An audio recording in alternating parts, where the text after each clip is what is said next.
Hello everybody, Jonathan Rayo here with Simplified Guitar, and in this lesson I want to teach you how to play the song Visiting Hours by Ed Sheeran. As always, I'm going to play through the song for you first, and at the end I'll break it down and explain it to you in more detail, so make sure to stick around for that. For now, let's go ahead and play through the song.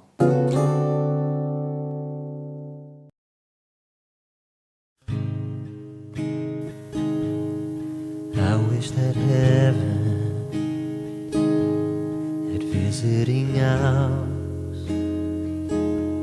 so I could just show up and bring the news that she's getting older. And I wish that you met her, the things that you learned from me, I got them all from you. Can I just stay a while and we'll put all the words to rhyme?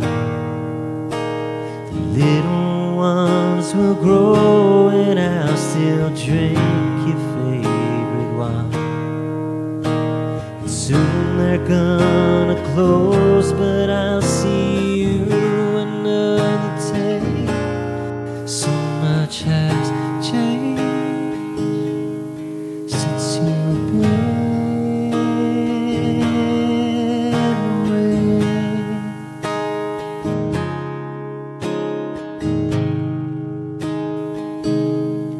I wish that heaven had visiting hours, so I could just swing by, ask your advice. What would you do in my situation? I haven't a clue how I'd even raise them. What would you do? 'Cause you always do what's right. Can we just talk a while until my worries disappear? Tell you that I'm scared of turning out a failure. You'd say remember that the answers and the love that we create, so much has changed since you've been away.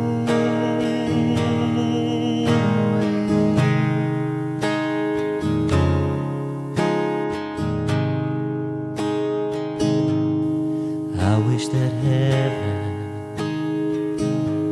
had visiting hours, and I would ask them if I could take you home. But I know what they'd say, that it's for the best. So I would live life the way you taught me, make it on my own. I will close the door, but I will open up my heart. And everyone I love will know exactly who you are. 'Cause this is not goodbye, it is just till we meet again. So much has changed since you've been away.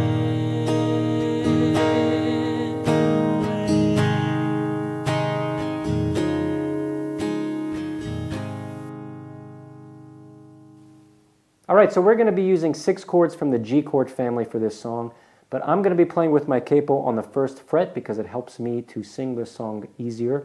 So if you want, you can move that capo around, you can remove it in order to help it fit your voice. So even though we're using the G chord family chords, because we have our capo on the 1st fret, we're actually going to be playing in the key of G sharp or A flat, same thing. So the first chord we have is the G chord, which is going to look like this, and we're going to use all 6 strings for this one.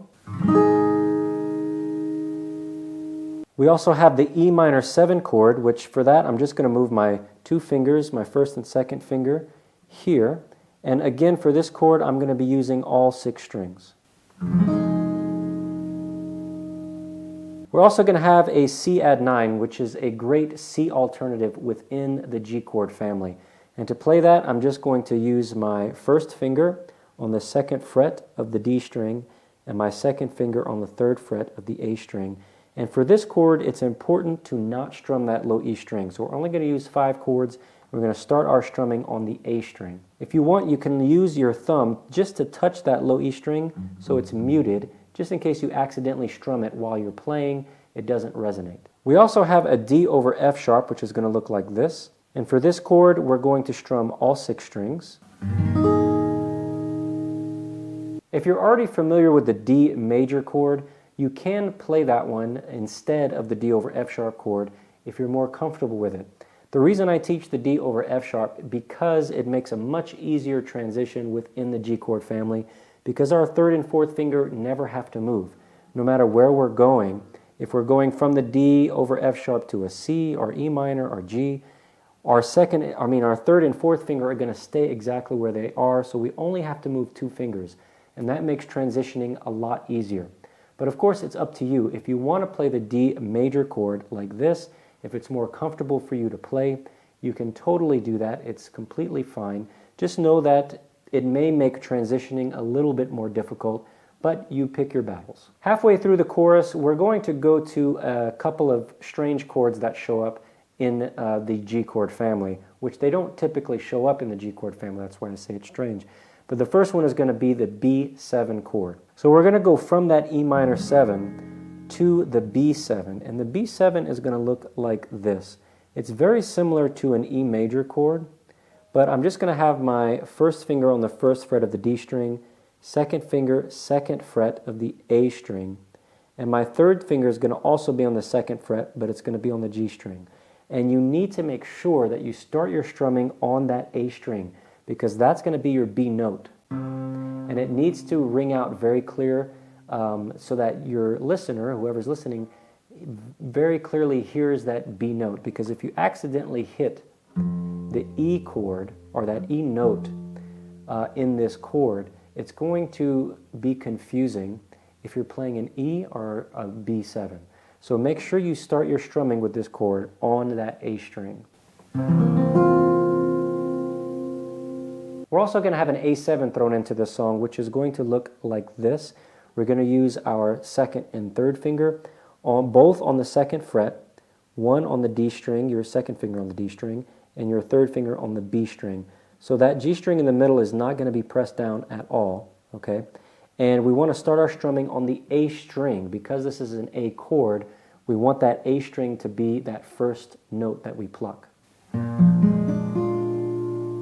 All right, for strumming, we're going to be using the driving pattern, which is a nice simple 4-beat strum pattern. We're going to have 4 down strums. We want to make sure that we put our emphasis on beat 1 and 3. So that's every other beat we're going to strum harder. So I'm just going to hold the G chord and play that strum pattern and count it out so that you can hear what it should sound like.